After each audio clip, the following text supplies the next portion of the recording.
Hi, it's me again with Corel Draw Tips and Tricks. And this video is a little bit more information about your Dockers.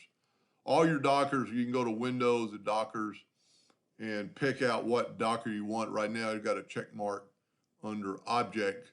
Yours might say Object Properties or Object Manager, depending on what version you have.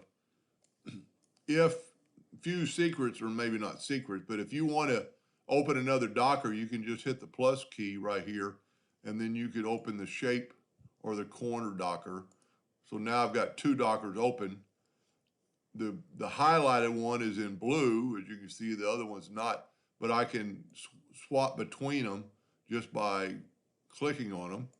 I can remove it, but then I can go and open it again and go back to Object and click on Object.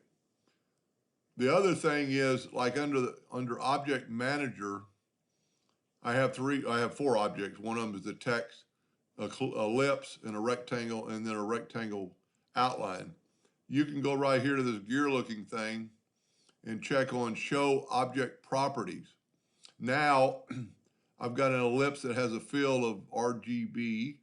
I've got a rectangle with fill. I've got a rectangle with none filled and an outline. So there's our outline, and you can click on it.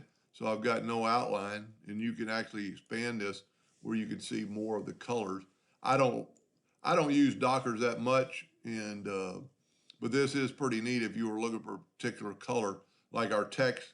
I must be using somebody else's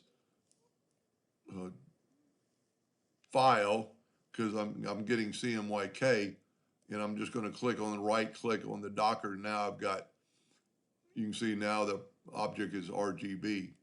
And then you can close that down and just take it away where you just have the object. A little bit of tidbit. Hope that helped a little bit. Thank you for watching.